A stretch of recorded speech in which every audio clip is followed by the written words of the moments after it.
Zornberg's introduction to Midrash in her introduction to her book on Exodus, the particulars of rapture. Look at one section of Avivah Zornberg. It actually takes a good chunk of time to address each section of her. I think it's almost impossible to address a full chapter of Avivah Zornberg in less than about 2 hours to teach it and explain it. We don't have that. Although I might start doing that. I'll tell you why in a moment. Not on Shabbos morning, just to put up on the YouTube channel. A word about Avivah Zornberg. As I read this introduction, I realized, number one, that of all the introductions to Midrash that I read when I was in rabbinical school, and I actually thought about doing my rabbinical thesis on Midrash and being a scholar of Midrash, I decided not to for a few reasons. I've never read anything so perfect, so eloquent, and so descriptive. I mean, I read things by Bialik, the great Israeli poet, and other in Hebrew and in English. Nothing measures up to Avivah Zornberg's introduction in this book. Number two, I want to say, as I was reading Zornberg for the end of Genesis and for Exodus, and the lecture that I heard, and again, thank you, Sherry Manning, on Torah portion Vayichi, my appreciation for her soared yet again. And one thing I realized, and I think I just need to say this, we are living in the time of one of the greatest Torah scholars who has ever lived. And that's a measured statement. I'm trying to think of all the interpretations that I've read. I think probably the greatest other teacher of Torah is the Sfat Emet, Yehuda Leib Alter. She is a deep student of the Sfat Emet. Before the Sfat Emet, as far as a single commentator on the Torah, we'd have to go to Rashi, although we don't have Rashi's sermons. Rashi is our greatest commentator, 1035 to 1104 in France. And then, of course, we have the tradition upon which this is all based. Now, why is this? As you'll see in just a moment, Zornberg identifies what we might call the rabbinic mind that's created from the concept of Midrash. Now, remember, Midrash can refer to a body of text, it can refer to a method, and it can refer to a concept. So I'll start with a place I usually start when I talk about Midrash, and that's when Rebecca finds out that she is pregnant. She has trouble in her pregnancy, and she goes lidrosh et Elohim. She goes to seek out of God what God's word is.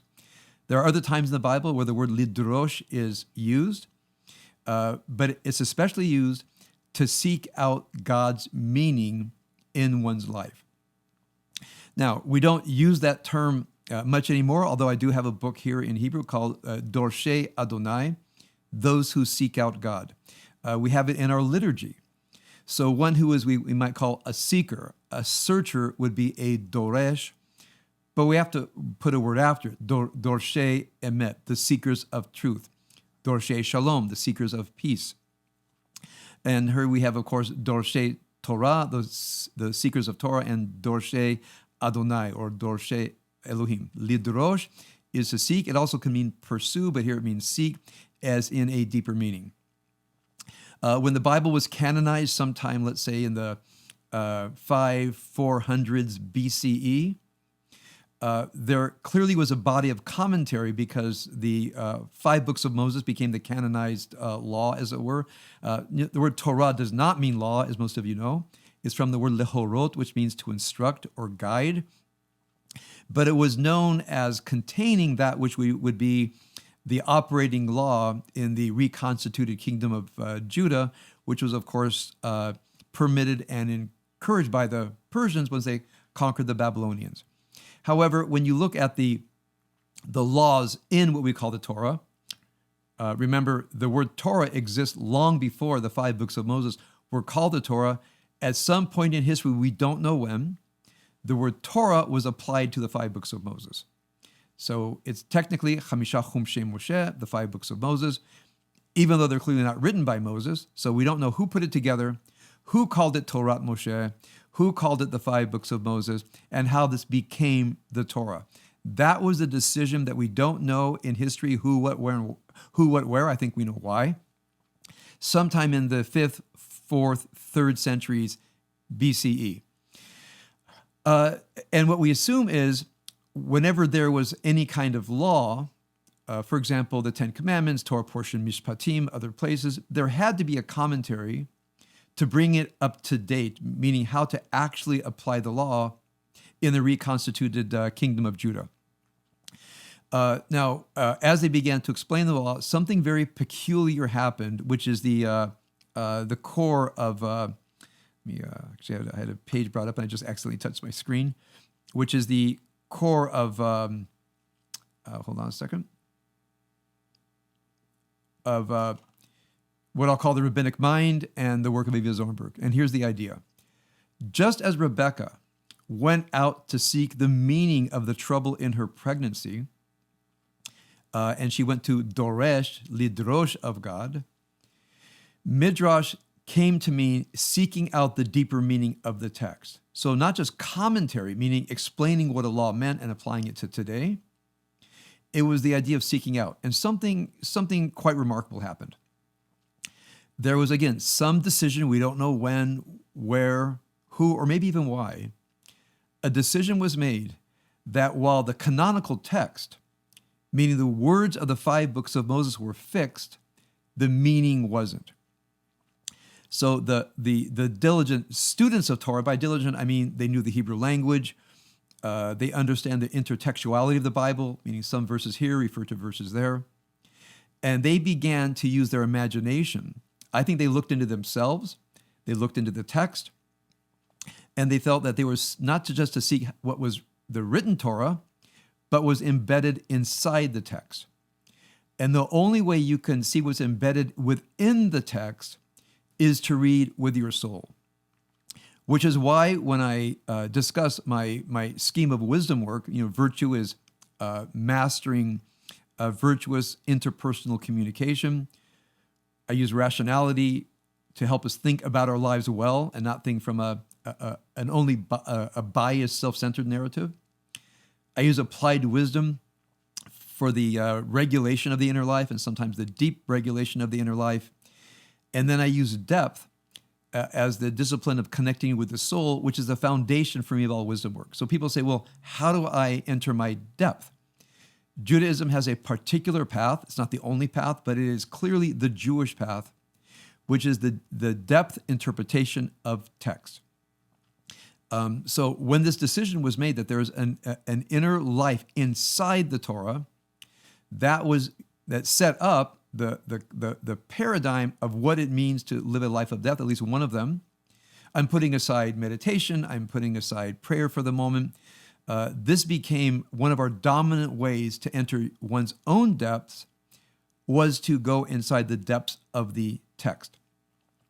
They believed, and I think they believe this to be true, that the God who created the text also created our souls, and therefore our souls and the text had its own kind of interreferentiality.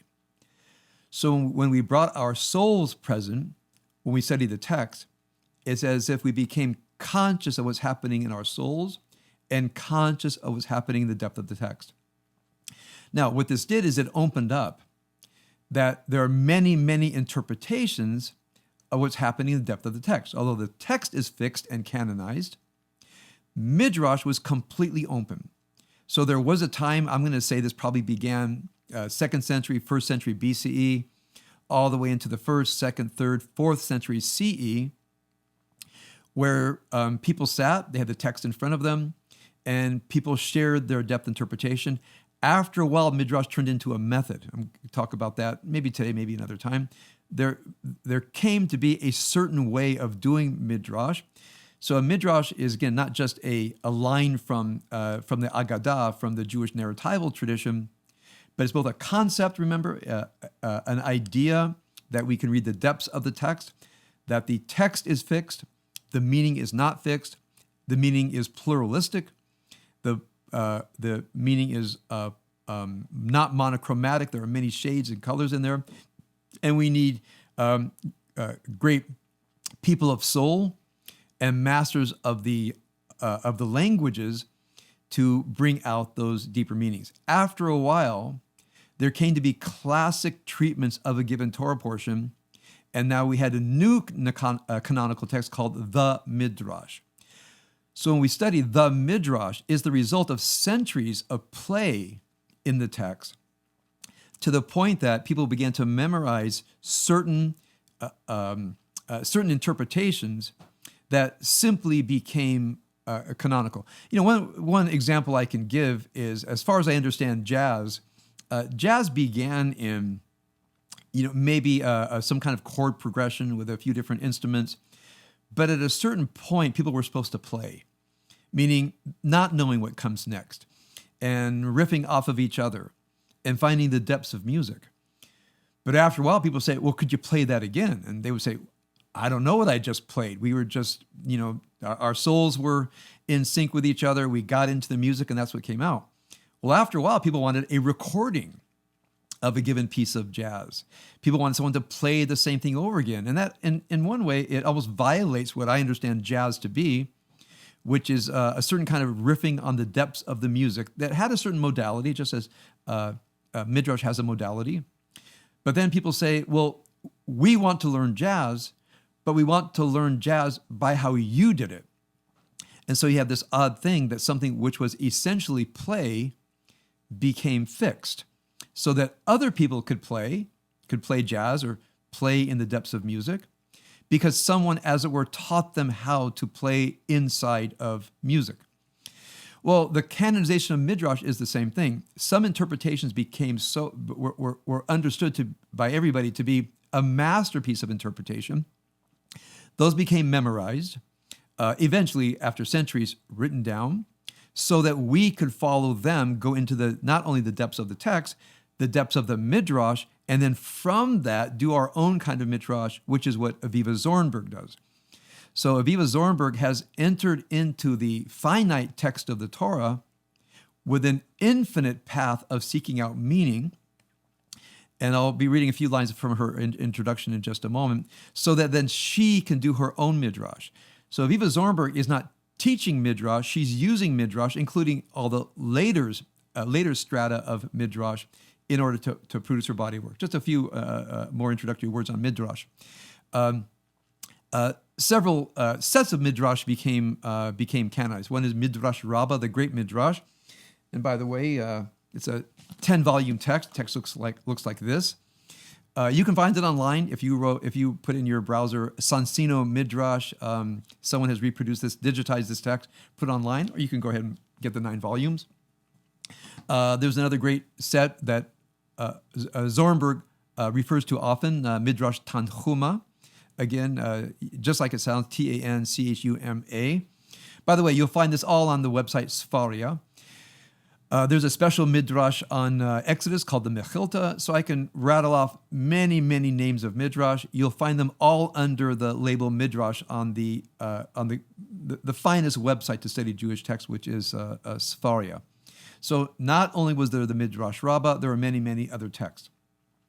Now, then after a while, there was such an overwhelming amount of text that there came to be a master of the Midrash who wrote a commentary that both at sometimes just explains what's happening in the Torah, explains difficult words, explains difficult passages, but then sometimes brings down a few lines of the Midrash to help us create, as it were, a subterranean text of the Midrash as a commentary. So that's Rashi.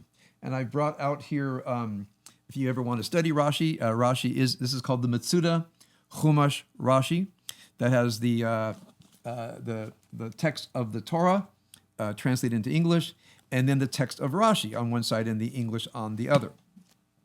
It was hard to study Rashi before because it was written in an unusual Hebrew font called Rashi script, no vowels, and it was, I think for the beginner, it was just quite difficult to understand the brilliance of Rashi. Now that we have this, and there are other translations as well. This is something I bought maybe 25 years ago, and so it's a good way. If I don't understand a Rashi, I can always go here, and this text will unpack it for me. So that's who Rashi was. Again, Rashi lived 1035 to 1104 in France. Now, what happens after Rashi? Another great midrash comes into being called the Zohar. So the Zohar, which is the foundational text of the Kabbalah, is actually a set of Midrash written in basically first century Aramaic with its own method, and its method is the Kabbalistic system in the back of the minds of those who wrote this Aramaic Midrash on the Torah. Anybody who wants to study Zohar, go to Daniel Matt's Pritzker edition. It's the most, again, it's another reason I just feel we're living in a time of extraordinary Torah scholarship. Daniel Matt's translation will stand the test of time. It's again one of those once in a millennium kind of achievements. So Daniel Matt's commentary on the Zohar is the standard. If you read Arthur Green's introduction to the Zohar, and there's an abbreviated version at the beginning of Daniel Matt's translation, it's also a standalone book, and he'll show you how Zohar is Midrash. Arthur Green, if I'm not mistaken, is called Introduction to the Zohar. The title might be a little bit different. Then what do you have after that? It's the last introduction I'll be giving, is when Hasidism comes into being. The different Hasidic masters had, of course, mastered everything that I'm sharing with you, including Kabbalah, but had another thing on their mind in addition to Kabbalah. And of course, the great exemplar of this is the Sfat Emet. I have his text here. And he is has a specific way of reading Torah and Midrash that he brings out in his own particular idiom. I had the great fortune of learning Kabbalah, from the early 1990s on. I was studying Sfat Emet already in my 20s. So when I discovered Avivah Zornberg and I saw how much she referred to the Sfat Emet, of course I was delighted because I already knew the sources that she was pointing at. Another quick word about Zornberg is Zornberg contains 4 different things in her text, which is why I sometimes, when I look at a YouTube and some, let's say rabbis, esteemed rabbi is introducing Zornberg, here's what I'll often hear. I so love learning from you, even though I don't understand most of what you're teaching. And the room laughs. I've heard it more than once.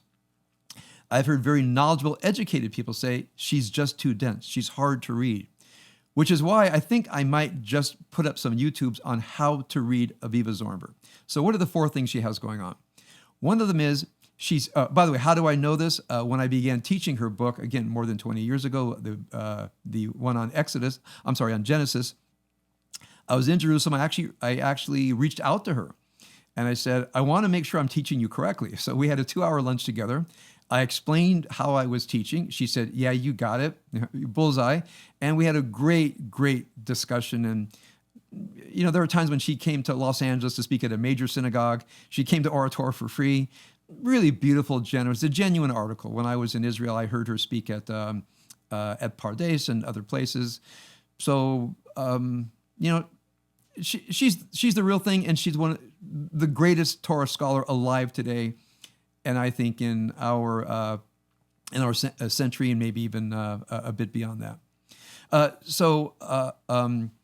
From that discussion, I verified with her what I'm sharing with you is, number one, a deep grounding in psychoanalytic theory. You'll see this through the text. I believe she's qualified to be a psychoanalyst if she wanted to. So she really understands Freudian psychology, Jungian psychology, and a whole set of postmodern psychologists that bring to the inner life, again, a sense of Midrash, which is the instability of the inner life. So look at the analogy. Just as, and I put this in my, a little bit of this in my Shabbat thought. You might say we have a stable, canonized self. We have our name. We have the facts of our history. We can rattle off what we did, when, where, etc. And there might be a story to tell. But once one goes into any kind of therapy, Jungian or Freudian, you understand that there are so many layers to the inner life that we become unsure what produces the surface life. Now, we try to maintain a regular surface life so people who know us can depend we're one way or the other, even though we change through life. But those of us who enter into the depths of the soul know that there's an enchanted forest in there. Sometimes it's a terrifying jungle in there.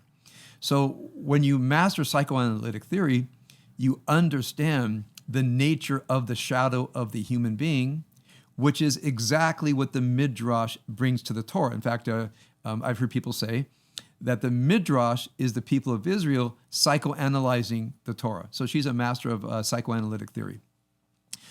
She's a master of what I'll call literary criticism. Now, this is not an easy thing to master. You have to, certainly take courses in it. You go back to Aristotle, other great theorists on how to interpret a text, but mostly 20th century. 20th century commentators, again, somewhat connected with psychoanalytic theory, people who know the names of how to interpret text. They understand how texts work. They understand the inner meaning of text. Now, this is something that is that some people have a natural inclination toward. I think I had an inclination to understand some things, but it wasn't until I was in college, rabbinical school, and graduate school that I understood there's a skill to reading a poem. I remember reading a poem and saying to myself, I have no idea what this is about. And then I learned some skills on how to study poetry. And by the way, Rilke was the first poet I really studied. And I realized, there's an inner depth, there's an inner beauty, there's an inner core, but also inner tensions inside of text. And so if you're reading a poem like prose, you're not going to pierce into the text. So she's a master of psychoanalytic theory. She's a master of literary theory. Third, she's a master of these texts. She's a master of Midrash. She's a master of Hasidic texts and so forth. So to read her well, one has to understand psychoanalytic theory, literary theory, have some mastery of our canon. And the fourth thing she brings to it is her unique self. She's not assembling what the Midrash says, what Safat Emet says, what literary theory says. She has a Torah to teach. And therefore, to understand Avivah Zornberg well, you have to know the Torah text. I think you need to know the Midrashic world. By the way, she on every chapter, she has a series of notes. For several years that I'm doing again this year is looking up all of her notes in the reference for each chapter. Understanding how to break into the mind of Sfat Emet. Again, not an easy text to break into, to break the code, and to understand what she is about. And maybe after a little bit of studying her, I'll bring that down. All right, that's my introduction to Midrash. I want to spend a few minutes on Avivah Zornberg's introduction to Midrash, and then actually study a little bit of Midrash. So she begins her book on Exodus. Remember, it's a Midrashic, psychoanalytic, literary, Hasidic interpretation of the text from the point of view of her unique set of concerns. Okay, so she begins the Genesis book with a segment of a poem from Wallace Stevens, clearly one of her favorite poets, one of my favorite poets. So if you want to break into the mind of Avivah Zornberg, study Wallace Stevens, find books about the poetry of Wallace Stevens. If you break into the poetry of Wallace Stevens, it'll help you, as it were, enter into the spirit, mind, soul of Avivah Zornberg. So here's what she cites out of Wallace Stevens. Two things of opposite nature seem to depend on one another. As a man depends on a woman, day on night, the imagined on the real. This is the origin of change. Winter and spring, cold copulars embrace, and forth the particulars of rapture come. It's the name of her book on Exodus, The Particulars of Rapture. Now, she explains what she's talking about on page 10 of the book. So excuse me while I just jump over to page 10.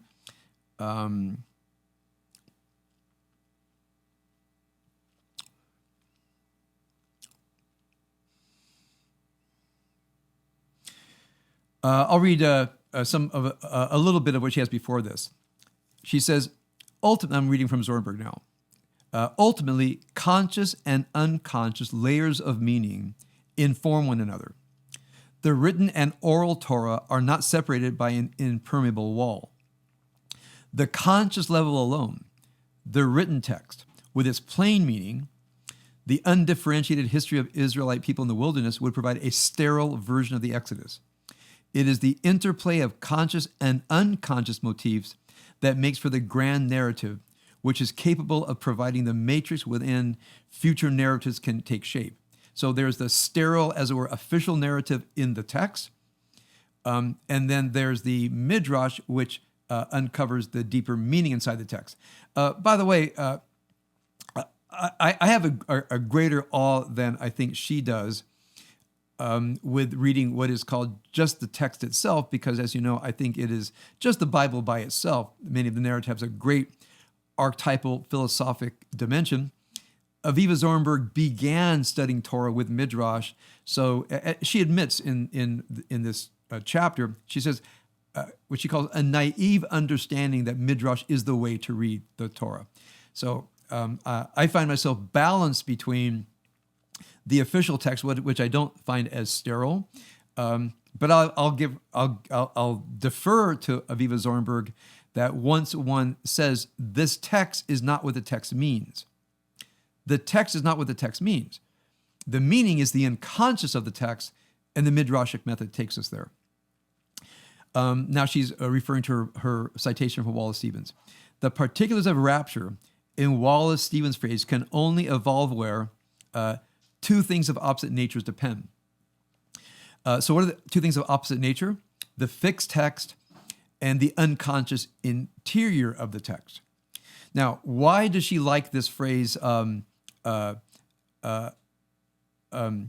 things of opposite nature depend one on another as man depends on woman? You'll see one of her themes in Exodus is the theme of the woman in the text, especially the metaphor of the mirrors, which I won't have time to talk about today. I was present when someone asked Avivah Zornberg if she was a feminist scholar of Torah. She said, absolutely not. But I think she is in the following way. I asked, back when I became aware of the feminist movement and Bible scholarship, I asked, well, what is the feminist study of Torah? And a woman scholar very reasonably said to me, a feminist scholar is someone who's very attuned to the experience of women, studies the Torah, and can bring into light from the text, from the Midrash and other places, bringing a unique kind of light into that and drawing it forth. Well, Avivah Zornberg does that. Now, I was attentive to this because of the feminist movement. When I began studying text, I decided to read text that way, read the text as if the woman is a key part of the unconscious of the text. And by the woman here, I don't mean actual physical women. I mean something that we might call the feminine. And it was an incredible way to study the text.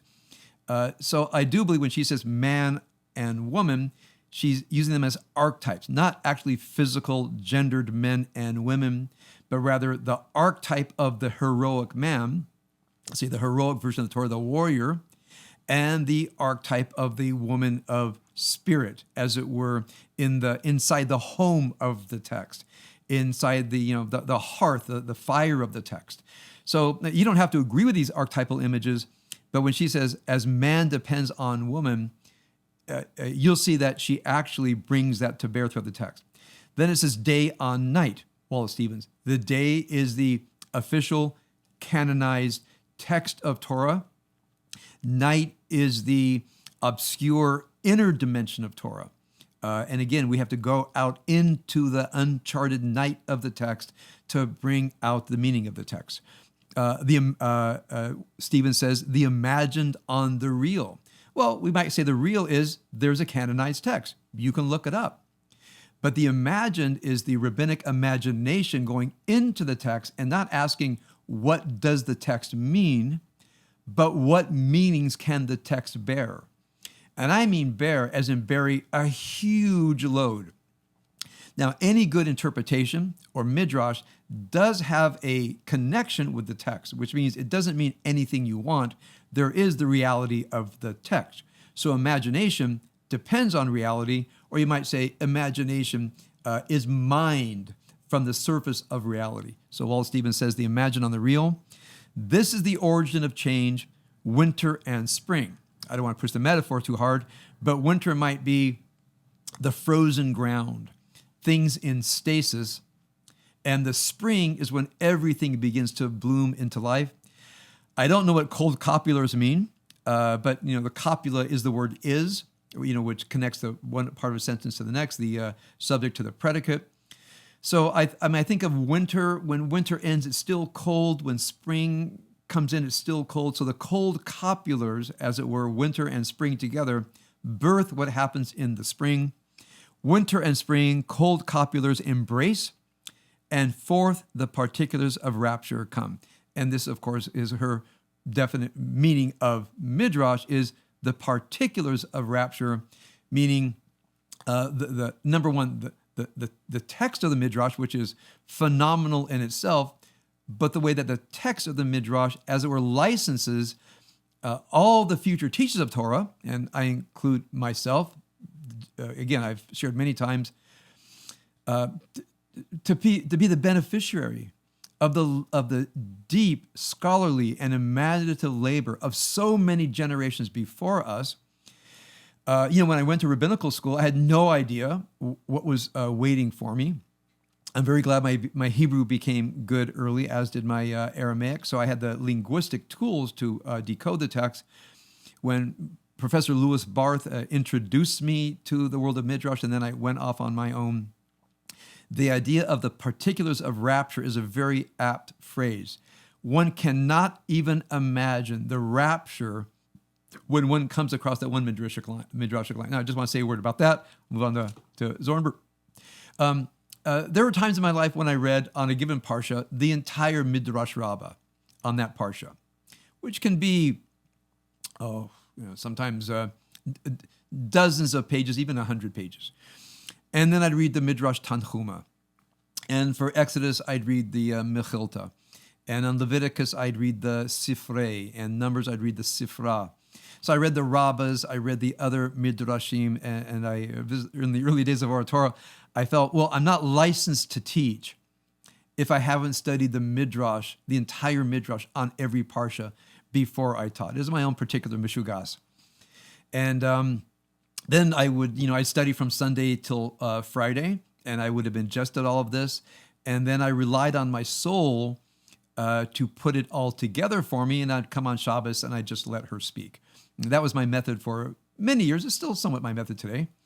But then I remember a particular moment, which Avivah Zornberg actually referred to in one of her lectures, when you're standing and talking and you realize, I don't know what I'm saying. I'm not sure if I mean a word of it. And I had that moment.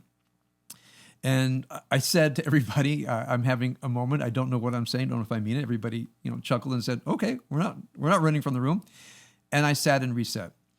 And from that day on, I realized I need to spend more time in my soul, or as much time in my soul as I spend studying the Midrash, Sfat Emet, the Zohar, etc. So I began to lean toward soul discovery as much as mastery of the text. That was a turning point for me. Must have been sometimes in the late 90s, maybe early 2000. All right, but I'm glad I had those many years of diligent mastery of Midrash, because the words of Midrash clearly embedded themselves in my soul and shaped the way I read the text. And you might say, I went through in my 20s, 30s, and 40s what Avivah Zornberg went through when she first began to study Torah, probably when she was just a child or a young woman. All right, now what I want to do now is read hold on a second, to read a few sections, a few citations from her book. Let's see, I'm going to go to here, this, and I've just highlighted a few things. So here's a citation. The base text of Revelation, meaning the written Torah, is thought to comprise within it layers of interpretation, and the works of interpretation on the Bible canon are considered revelatory in nature. So this, the rabbis are saying, not only is there Torah Sinai, they say the Torah Sheba'al Peh was also revealed at Har Sinai. Now, a mistake happened, I think, in the when Orthodoxy decided that the Torah Sheba'al Peh meant the canonized literature of halakha, of Jewish law, in the Talmud. So they say Just as the Torah was revealed at Mount Sinai, the 5 books of Moses, so was the Talmud revealed at Mount Sinai. It's a preposterous statement. I don't even think the idea that Torah was revealed on Mount Sinai makes sense. I can show you why, but I'll grant that. The idea that the Talmud and Midrash were revealed at Mount Sinai, again, it's preposterous. It's a statement what I would call heroic orthodoxy, that there is a final truth. I believe when this was said in the early strata of Jewish thought, what they're saying, the Torah Sheba'al Peh, meaning the Torah of the mouth, of the oral Torah, meaning the continued orality of the tradition, meaning speaking interpretations. There's the written text and the ongoing revelation of the text. We shouldn't fix the revelation as the written Torah on one side, the Midrash and Talmud on the other. I think that's, in my mind, a mistaken way to understand Torah Sheba'al Peh, which is ongoing revelation. By the way, when we chant the blessings of the Torah, notice one blessing says, Asher Natan Lanu Torah Emet, who has given us the Torah of truth. Talk about that. Baruch Atah Adonai Noten HaTorah. The writers of the bracha could have said Natan HaTorah, who gave the Torah. The bracha says, Baruch Atah Adonai Noten HaTorah, the giver, or the ongoing present tense of giving Torah. So just as we don't say Baruch Atah Adonai Shenatan Lanu Et HaTorah, we do have that phrase. But the Chatimah, the signature of the bracha, is Noten HaTorah. So it's both Natan, the written text, Noten, as it were, continues to speak revelation through the diligent student. I think, and one of those most stupendous diligent students is Avivah Zornberg. So the blurring of boundaries between revelation and interpretation, between written and oral Torah, is a fundamental mode of rabbinic imagination. I think I'm going to go on with her maybe every week now that I've done this big chunk of introducing. I'll read other small sections of this introduction each week. I encourage all of you to purchase Particulars of Rapture. I encourage you to study the introduction, and I will be introducing the introduction over the next several weeks. All right, all that being said, I want to now turn to our Parsha. I've looked very carefully at her first section. I want to give her teaching on the section, and I want to show you how it's built through the layers of Midrash. The section I want to talk about is the section upon which I wrote my Shabbat thought. It's also the section that Abigail read today in the Torah reading. So I will read the section here. So we have in the book of Exodus the names of the Israelites who went down into Egypt. There's a lot of Midrash on that. By the way, when you read Exodus 1 and 2, there's Midrash on just about every verse. So we're skipping ahead into the Midrash Rabbah on the treatment of Exodus chapter 2, verse 11. So here's what the written text says, meaning the surface text, which invites the unconscious text to be drawn out by the diligent student of Torah. It said, it happened in those days that Moses grew up and went out to his brethren, observed their burdens. He saw an Egyptian man striking a Hebrew man of his brethren. He turned this way and that, and saw there was no man, no one there. So he struck down the Egyptian and hid him in the sand. That's the first piece that we will treat in the Midrash. We're going to look at the, hold on a second here.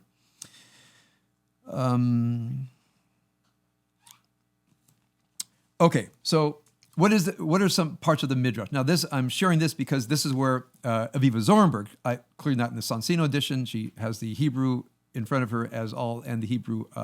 We have the text of the Midrash Rabbah, and then on the sides of the text, a universe of interpreters of the Midrash Rabbah. That's what Avivah Zornberg is saying, and she distills all of that down into her book. By the way, I want to say I heard her say in one of her lectures on YouTube where she reflected a moment on what was in her head, and she said, "I can't treat this verse in depth because it would take me hours. boy, do I get that. And some of the able teachers of Torah here. If you were to truly interpret the text, you look at the text, look at the Midrash Rabbah, look at the Tanchuma, look at all the different ones, maybe even a little bit of how the Zohar brings it in. You study the Sfat Emet, it would take hours to study one verse. And I saw her look up and said, I won't do that. We'd be here all day. And I thought to myself, I'll sit all day. I would sit all day to hear Avivah Zornberg do one verse. And, I want to, honor her one day and actually teach her book. That's in my fantasy to-do list, and maybe it will become real. So we're going to look, we're going to skip the part where it says that Moses grew up, and when it says he went out and saw their burdens. I'm just going to go straight from the English here. He saw unfair burdens. He saw great burdens put on small people, light burdens on big people, a man's burden on a woman's burden on a man, old men and youth. So then it says in the Hebrew, he left his dargon. Dargon is from the Hebrew word draga or dereg, which means rank. It means he decided not to go back to, it says the Midrash, to his all his courtiers and servants and the soft life in the palace.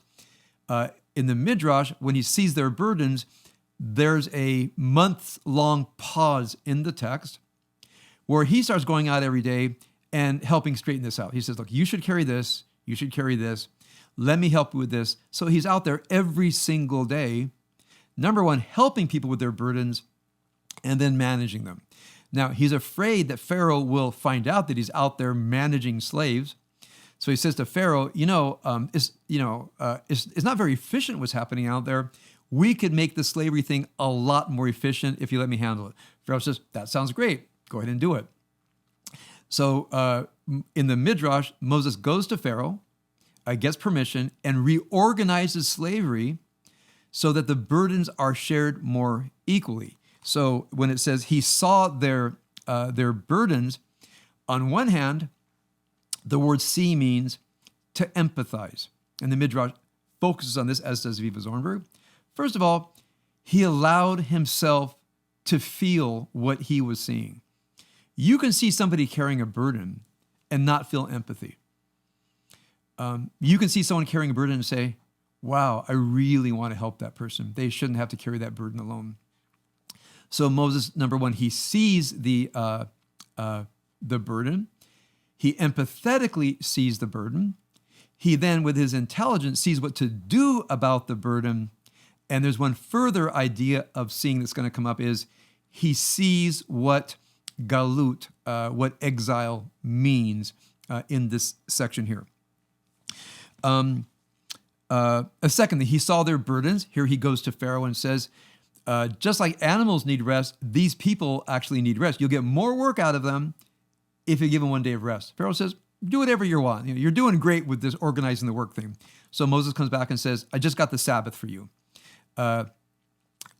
So there's a prayer in the Shabbat morning service where it says, Vayismach Moshe mamatat chelko, that Moses was joyful in his portion that he received. One commentary is, he was joyful that he was able to go to Pharaoh and convince Pharaoh to allow the Jewish people to rest. And he said something like, it's not me, it's from God. You're going to have a day of rest. We'll get to that. This is Finley paraphrasing. We'll get to that at the 10 Commandments. We'll get to this a little bit later.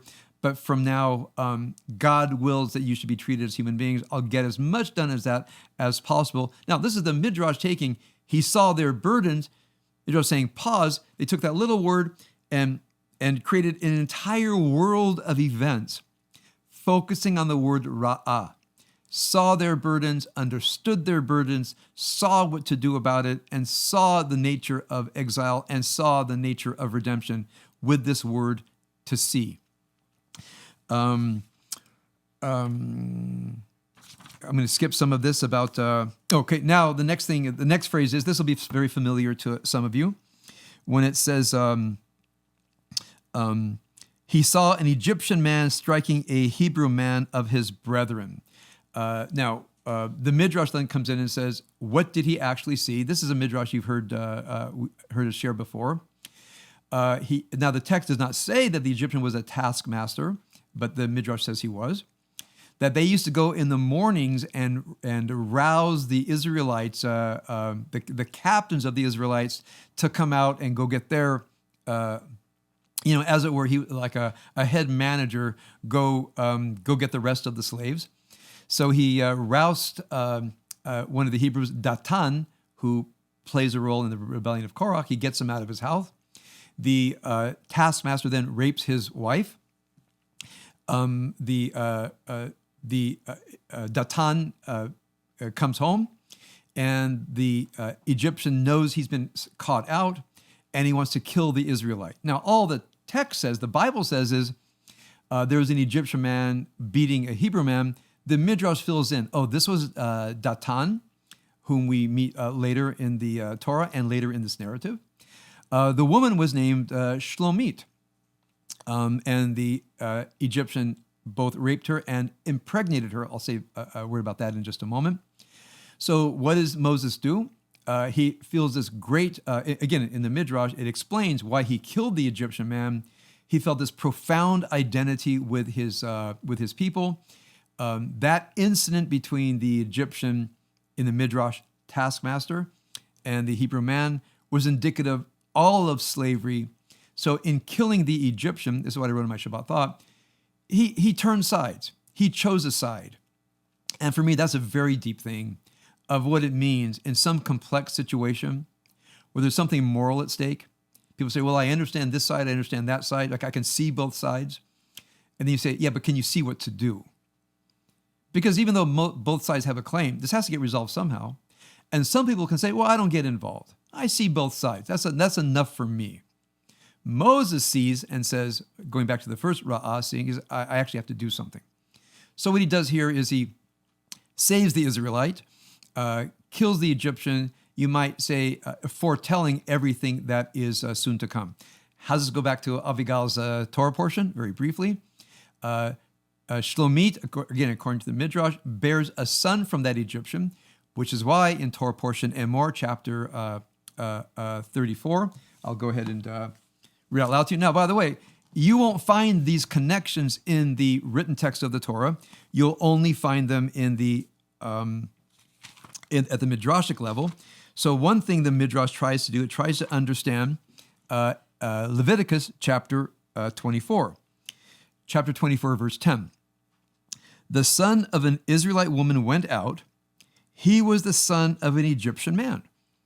So in the Midrash, they ask, how could there be someone in their camp who's the son of an Israelite woman and an Egyptian man?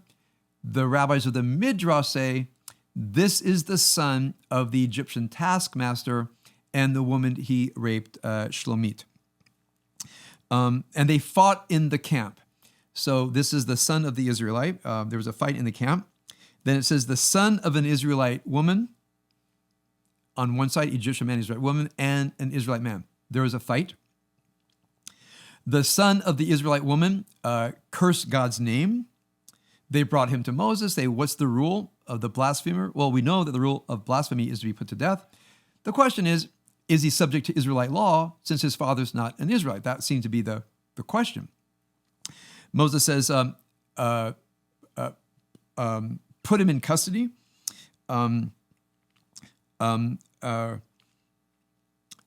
They place him under guard to clarify with God what they should do. It says here in the Hebrew, this is again Leviticus chapter 24, which the interpretation of Leviticus 24 helps us understand Exodus chapter 2. What happened to the progeny of the Egyptian taskmaster and the Israelite woman? The story in Leviticus 24, chapter 10, picks up the story from there. Now, here's what it says.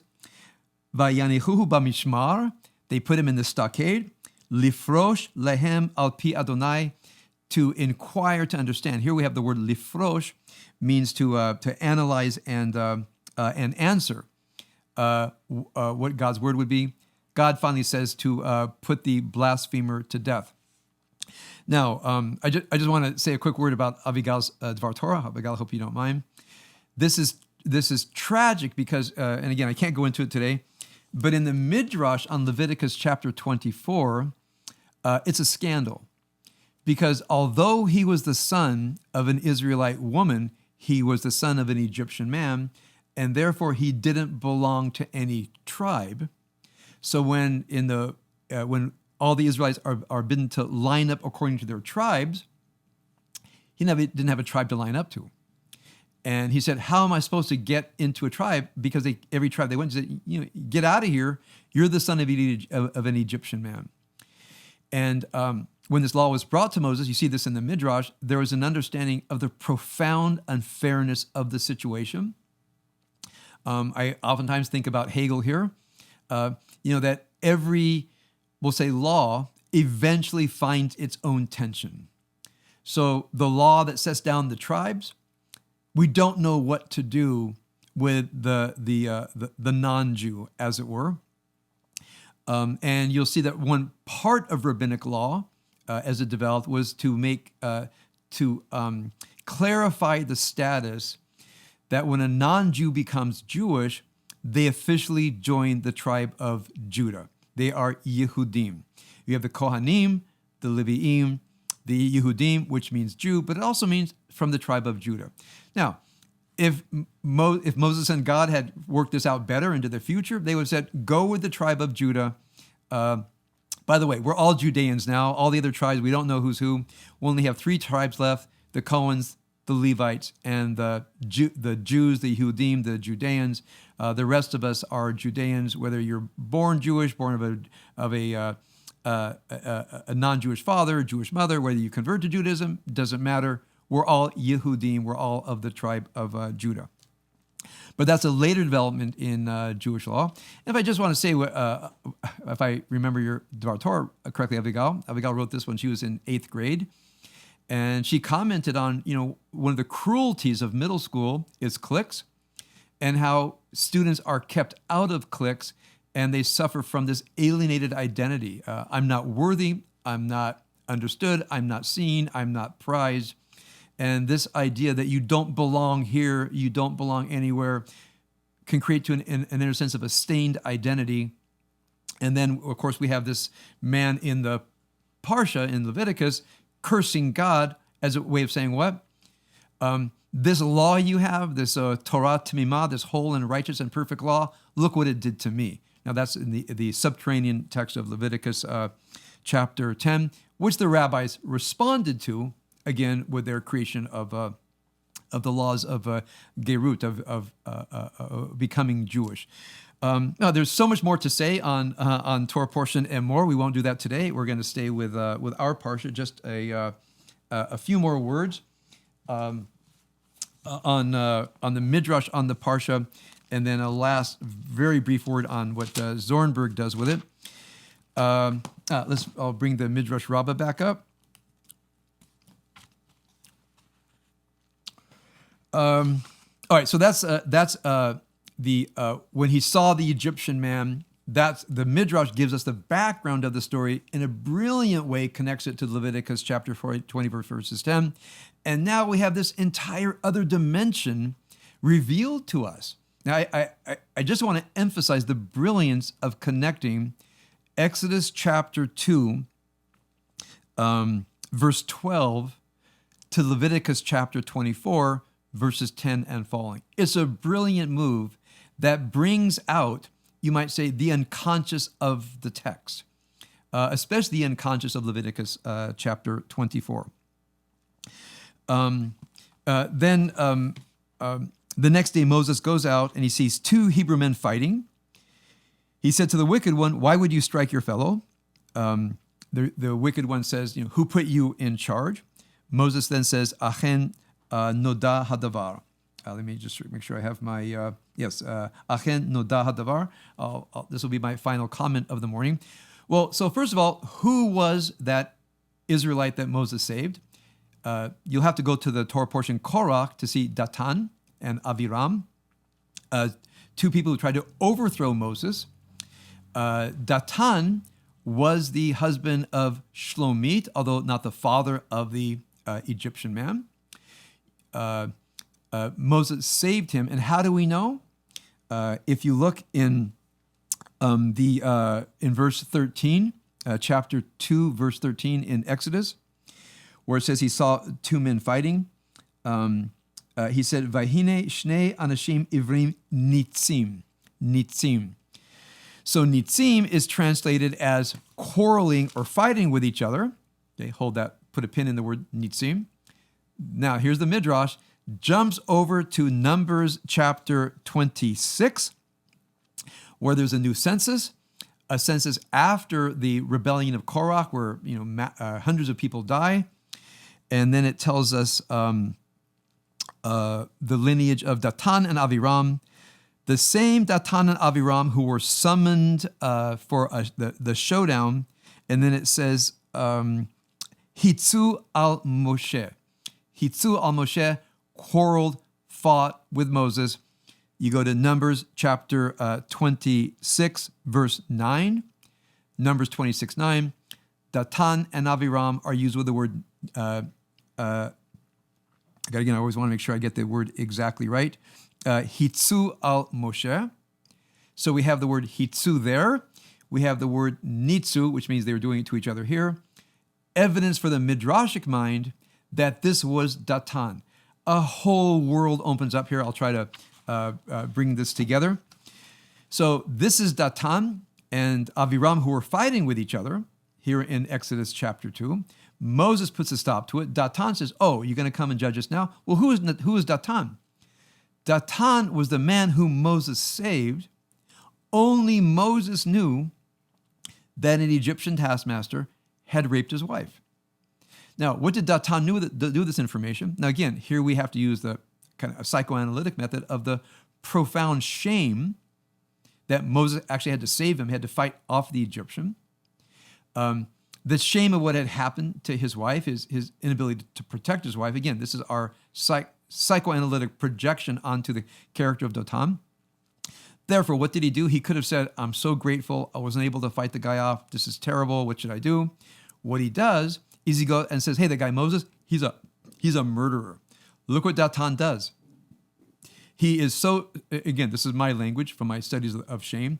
He's so disrupted in his inner life that he has to do one of two things.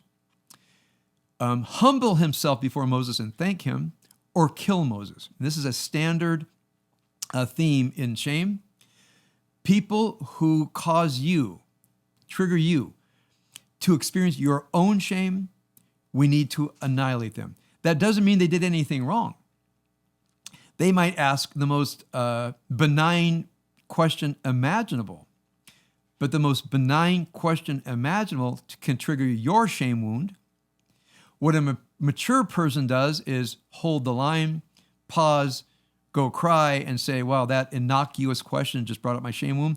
Or the unworked out person says, since you touched my shame wound, I now have to destroy you. Now, destroy means destroy with words, verbally attack, destroy their reputation, anything to destroy that which has triggered the shame wound. Now, I don't believe Zornberg talks about this. This is where my knowledge of psychoanalytic theory would bring my idea to the text.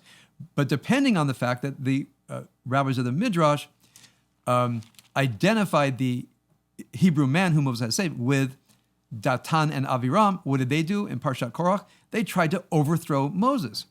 So what we see here in Exodus chapter 2, we see the full fruit of this born in Torah portion Korach, and now we see a through line. You'll never see this through line in the actual text.